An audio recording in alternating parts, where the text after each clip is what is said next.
Good evening. This is Crime Classics. I am Thomas Hyland with another true story of crime. Listen. The good ship El Capitan used to sail the bay between Oakland and San Francisco in the 1870s, mostly in the fog. Its skipper was Captain Bill Tranchell, and he was known among the ferry boat set as having a heavy hand on the whistle. He found any number of excuses for tooting that whistle, but the one excuse which he never forgot was the time he was entertaining Mr. and Mrs. Crittenden on the bridge. And an uninvited lady named Mrs. Laura D. Fair suddenly threw open the door, walked over to Mr. Crittenden, and shot him through his heart. Captain Bill Tranchell, it must be admitted, for once lost all control.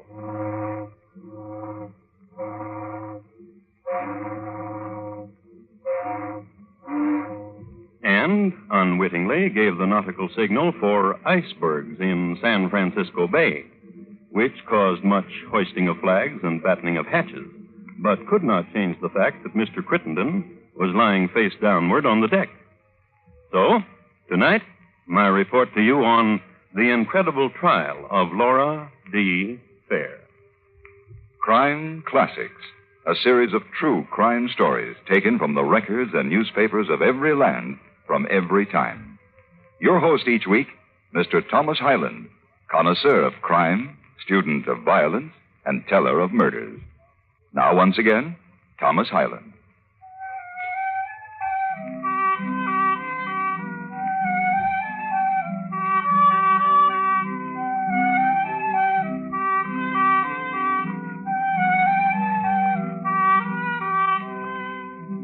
San Francisco in the 1870s was coming of age. It was getting civilized.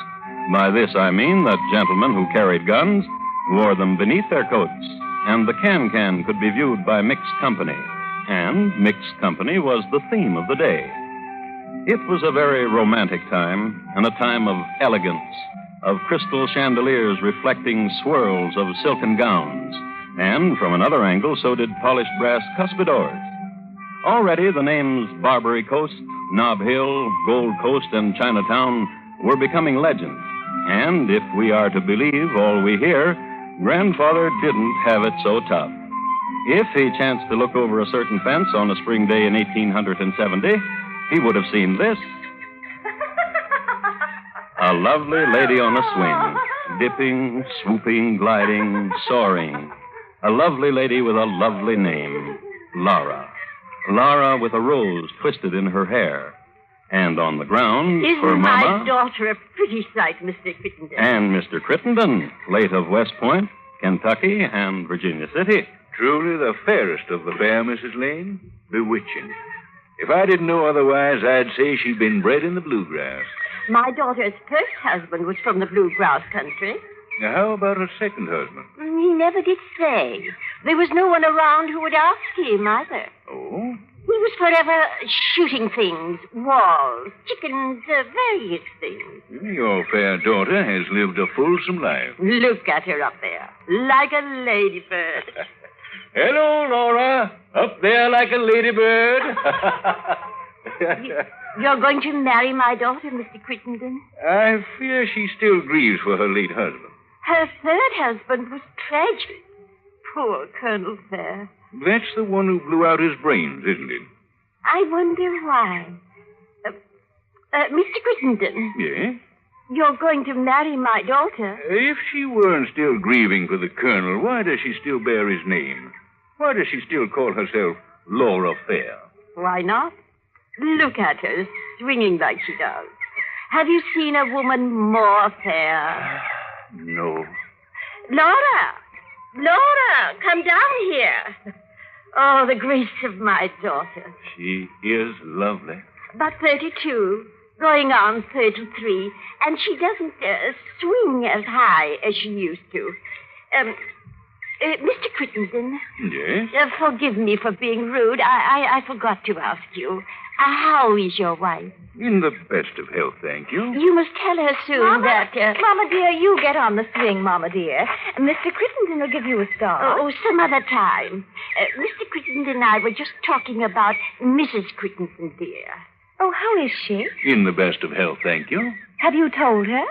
I told her you bore her no malice, What did she say? that she likes you, too. Oh, I'm so happy.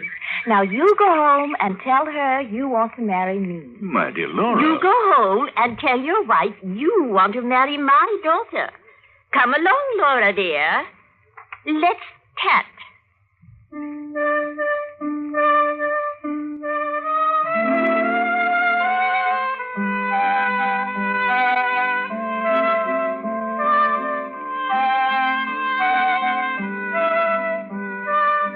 So they went into the house and they tatted, Mama and Laura. And while they're doing this, let me fill you in with some background notes. Laura and Mama had newly arrived from Virginia City, where their family-style rooming house had netted them $45,000. During the years and the welter of collecting the rents, changing sheets and towels, and setting the board with succulents, Mama had gained and lost 3 sons-in-law. It seemed that fate consistently made her daughter a hard woman to be married to. Laura's 3 husbands, each of them, died. And as to our other principal, Alexander Parker Crittenden, he was a corporation lawyer with a wife and 7 children and 2 grandchildren. Once, hot and dusty and alone in Virginia City, he happened into Laura's house, made known his desire for a bath and rest. No sooner had he changed into fresh linens and had listened to Laura's tale of how she had become widowed recently than he became that weekend her star boarder. And, in turn, Laura and Mama were so taken with his quips and twinklings that they followed him to San Francisco. They took a house on Nob Hill, and there tatted and waited for a proposal of marriage. They understood the delay. They comprehended that Mr. Crittenden's wife was of a peculiar mold. How is Laura, Alexander? Fine, ma'am. Just fine. And her mother? Eager? Eager? Yes, ma'am. She wants me for her son-in-law. And no wonder. You're a fine man, Alexander. Thank you, ma'am. And a good father. I try to be. And an excellent husband. Yes, ma'am. Such a man as you is hard to come by, Alexander, dear. I should miss you. I should miss you. Then it's settled. Laura and her mother will be our good friends. But Laura wants me for her husband. She keeps asking me. And her mother, too. Dear, What? tell them no, but nicely. I've told them. Keep telling them. You're a remarkable woman. Thank you, Alexander. To be friends with a woman who wants to take me away from you. I respect ambitions and honesty. Laura has both. That she should love you has my complete understanding. Ma'am, Yes, Alexander? I must tell you that you are a flower. Womanhood should be proud to number you among its sisters. How many's the time? Alexander, we have an appointment for dinner tonight. Yes, ma'am. Ma'am, What is it, Alexander? Laura loves me, and I think I might love her right back. Why, then, eat your heart out, Alexander. Now hurry, dear. We're going out to dinner. Oh? I've sent a message to Laura to meet us at Furbisher's for dinner. Oh. I do so enjoy watching her eat. She's so ravenous. Well, hurry. Hurry along.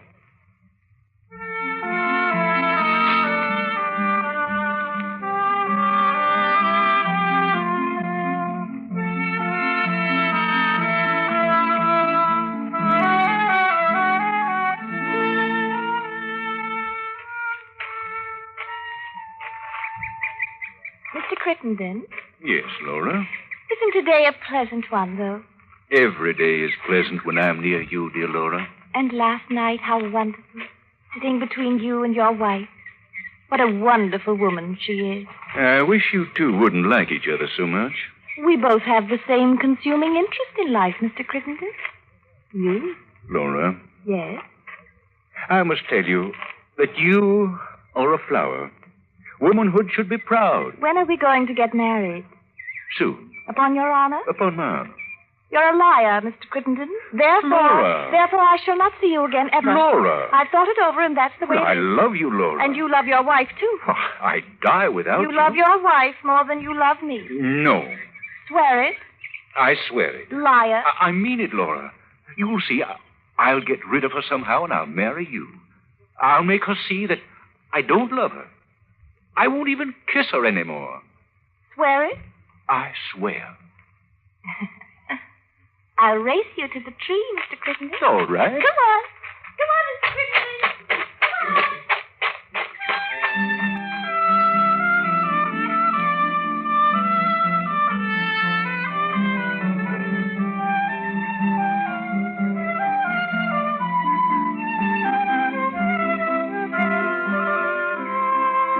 After that, there were more foot races When is he going to marry you, Laura? Soon. and much swinging in the garden. Has he set the date for your marriage yet, Laura? Laura, come down out of there and talk to me. And the patting session. Mama, What? I'm weary of his excuses. And one day, wearily, she wandered down Market Street. There was a shop on Market Street run by a fellow who specialized in four-shooters. Now, a four-shooter is the same thing as a six-shooter, but it's for ladies because it weighs 2 shots less. Now, this fellow who specialized in four-shooters was such a persuasive salesman that no sooner had Laura pressed her pert little nose against his shop window that he had her inside measuring her palm for pistol grips. When this chap let her go, Laura was the proud owner of a pearl-handled pistol, which this chap personally guaranteed.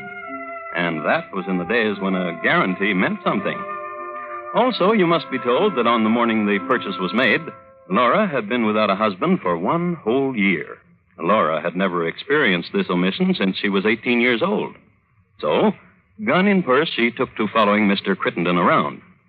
One night, she followed the gentleman and his wife through the fog onto a boat called El Capitan. This was the ferry boat between Oakland and San Francisco. Its skipper, you remember, was Bill Tranchell, the heavy-handed fellow who liked to entertain on his glass-enclosed bridge. A toast. Well, thank you, Captain. Thank you very much. To your very good health, sir. And to the health of your very charming wife. And to yours, Captain. Thank you, ma'am. Now, this place is getting overrun with tugboats.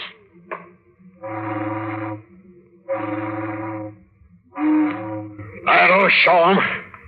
Well, shall we drink? Go right ahead. Ma'am, Yes, Alexander? tonight, somehow, you appear radiant. Oh, dear Alexander. Ma'am, you're very dear to me. Dear. Captain, you don't mind if I kiss the lady? Oh, you just go right ahead. Ah, dear lady. Laura!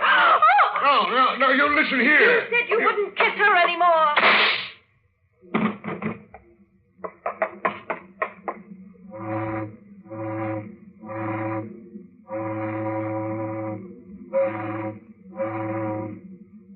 I leave you for the moment with this note. Though he died face to the deck, Mr. Crittenden was not buried at sea.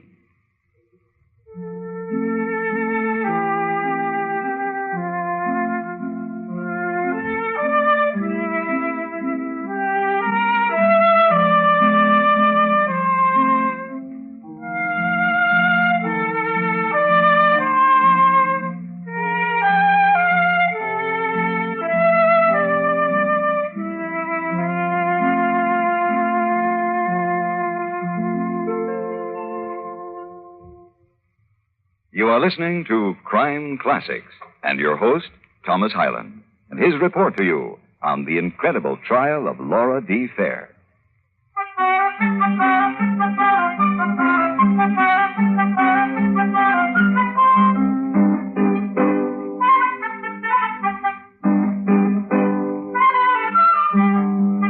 In 1870, San Francisco was a city where violence was commonplace. But this violence was by far predominantly of the species male slaughtering male, or male doing in female. So when Laura Fair shot Mr. Crittenden on a ferry boat, she practically invented a category and thereby caused a stir. It planted ideas in feminine minds where such ideas never dared to be. The sale of four-shooters skyrocketed, and somehow the sale of marriage licenses likewise. The episode on the ferry boat was a shot in the arm for the suffragette movement. Too, the entertainment business slumped, as many a husband spent more evenings in the bosom of his family. It was a city seething with unrest, with slow change, with static passion. It was a city whose entire attentions were focused on the trial of Laura D. Fair for the murder of Alexander Parker Crittenden. There will be order in the court. You may continue with your testimony, Captain Fenchel. There he was, kissing that lady over there. I refuse to be referred to as that lady over there. I was his wife. No, you are not. I was. Mrs. Fair, Yes, Your Honor. how do you explain you were Mr. Crittenden's wife? I was. Not that woman over there. I refuse to be referred to as that. You will get your chance to testify, Mrs. Crittenden. Mrs. Fair will answer the question. I thought I was on the witness box here, Your Honor. In a moment, Captain. I wish to hear why Mrs. Fair considered herself to be the wife of Mr. Crittenden. Since the moment we were both born, our love was made in heaven and our marriage, too. I warn the spectators that another such outburst may cause me to clear the court. Go on, Mrs. Fair. Thank you. Oh, you're quite welcome. My feelings for Mr. Crittenden would have been profane had they not been made sacred in heaven. Silence! Silence! Silence! The Sergeant at Arms will bring forward immediately the parties that applauded. I applauded more than anyone else, Your Honor. The Sergeant at Arms will bring forward that lady. I applauded more than her. And will bring forward that man, too. Oh, Judge, it was my fault. Of course not, Mrs. Fair. You were not to blame for the disturbance. Well, Judge, human nature could not stand the denial of the truth by that lady over there. It was I, indeed, who was married to Mr. Crittenden. What is your name, sir? Francis M. Hughes. Did you applaud? I stamped my foot. Why did you stamp your foot? I felt the compulsion. Why? I was carried away with what Mrs. Fair said, and I felt the compulsion. I fine you $25. Judge, Yes, Mrs. Fair. I will pay it. You are dismissed, Mr. Hughes. Oh, bless you, Mrs. Fair. Bless you, ma'am. Thank you, Mr. Hughes. And your name, madam? Emily Pitt Stevens. Did you applaud? I said, good, good. And I put my hand down on the bench in front of me, so. You are fined $25. But I made no noise with my feet. But with your hand, you did. With my hand, I did. You are fined $25. I will pay it. Thank you, Mrs. Fair. And thank you. I rather believe you than that woman over there. Mrs. Fair, you will have to draw heavily upon your bank if you will pay the fines of all who applauded. As long as you find them for cheering me, I will pay those fines. Your Honor. Just a moment, Captain. I just wanted you to know what could happen, Mrs. Fair. Thank you, Your Honor. You're welcome. Captain, you may proceed. And Mrs. Fair came in and shot him with a four-shooter. That's all. Thank you, Captain. You may step down.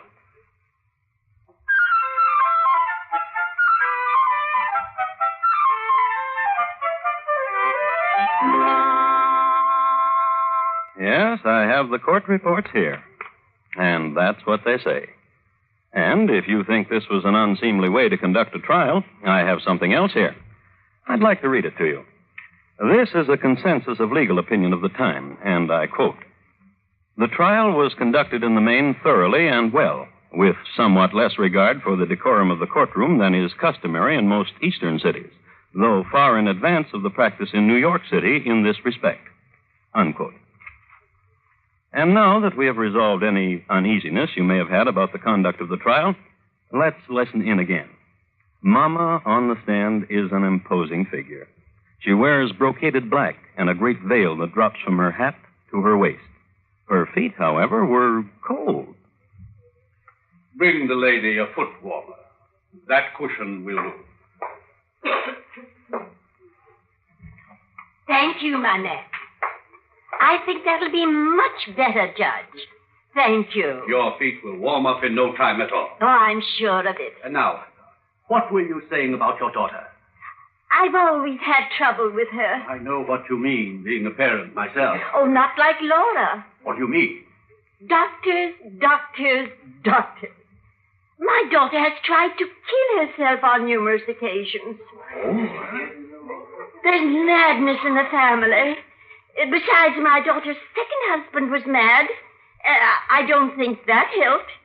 Grief and doctors and madness. I tell you, raising Laura was trying. But I think I did a pretty good job. Although my daughter is not sane, you know. Not sane? Crazy.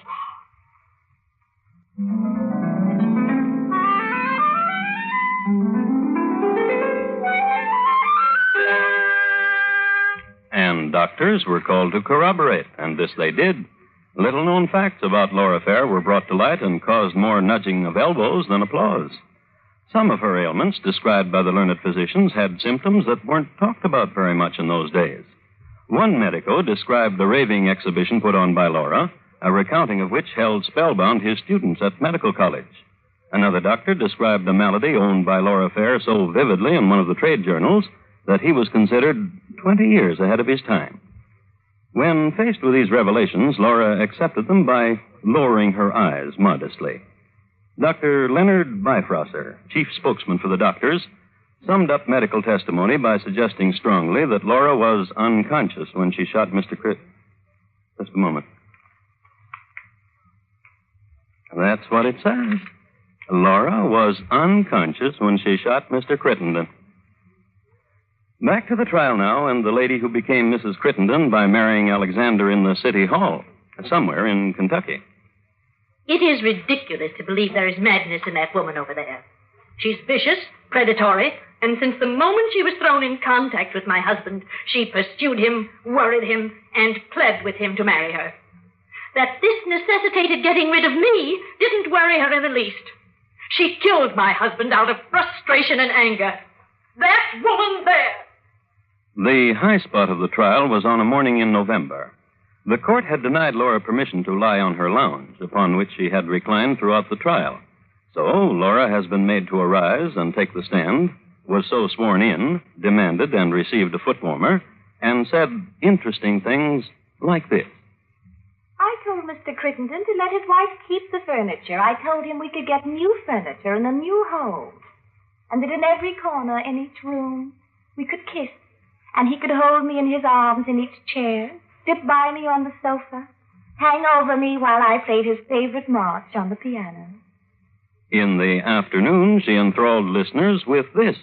And I remember well when Mr. Crittenden took me on his knees, put arm about my neck, his dear face close to mine, and he whispered, shall I say it, Jack? Please do. He whispered that he would cross mountains unshod, walk through storm uncovered to come to me. He said he cared not for hardship nor exposure, for every step he took brought him nearer to me. To the other and better half of his own soul, he would tell me. Shall I go on? Please do. The night, as he said, I shot him, I can remember only glass. Glass? Cold as the touch, and through it, a disagreeable and peculiar voice. Did you recognize the voice? That woman over there. Continue. I put my hand against this glass, and it opened, and I saw Mr. Crittenden leaning close to a woman and kissing her, and I felt myself slipped into an awful pit of blackness. I do not remember how I got away from there, or what was done to me after.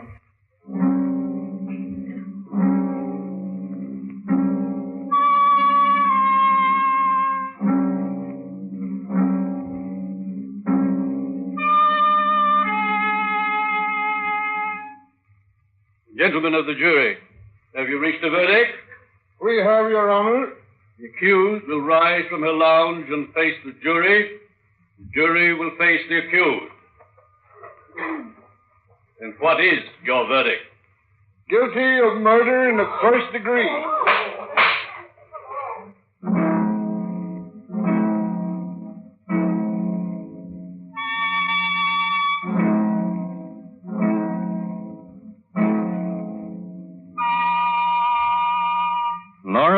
led away to jail. An enterprising young reporter of the time, Garth Prebles, interviewed her in her cell, where he learned and had published the fact that Mrs. Fair had spent $12,000 in her defense. Chicken feed to what she spent on her second trial, which was in the amount of $30,000, and which broke her. Where this $30,000 went to is a mystery, since the second trial was not nearly so spectacular as the first. Captain Billy Tranchell of the ferry boat El Capitan somehow was not there as a witness. There was a new judge, too, who in later years became known as Kindly Judge Reardon, and a new jury, 12 men and true out of 400 examined. And our love was a greater love than is given to most women. That was the second trial, and that was Laura again. And this time, another verdict. Not guilty. So, after acquittal, she went on a lecture tour and told of her hardships. That was Mama, tambourine handler, advance man, and treasurer. How did we do, Mama? $1.85. When you lecture tonight, honey, pep it up a little. Promise Mama, will you? I'll make it real peppy, Mama.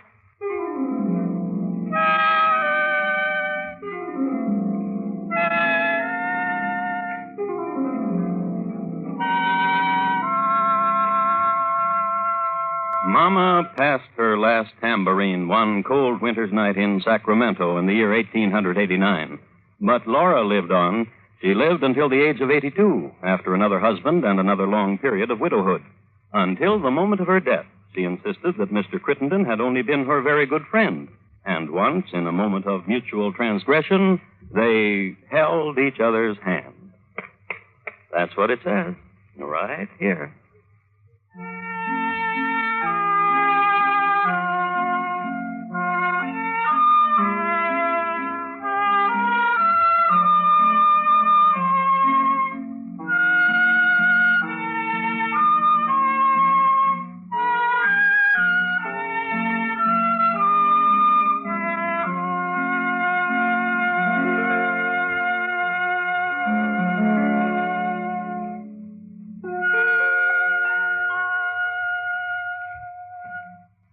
In just a moment, Thomas Hyland will tell you about next week's crime classic.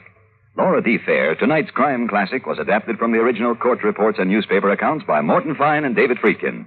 The music was adapted from themes of the period and conducted by Bernard Herrmann, and the program is produced and directed by Elliot Lewis. Thomas Hyland is portrayed on radio by Lou Merrill. In tonight's story, Mary Jane Croft was heard as Laura and Florence Walcott as Mama. Featured in the cast were Herb Butterfield, William Johnstone, Paula Winslow, Jean Wood, and Joseph Granby. Hugh Douglas speaking. And here again is Thomas Hyland. Next week, Ham, England, in the year 1673, a time of money cutting and highwaymen, and of course, violent death. My report to you will be on the Alsop family, how it diminished and grew again. Thank you. Good night. Crime Classics has come to you through the worldwide facilities of the United States Armed Forces Radio and Television Service.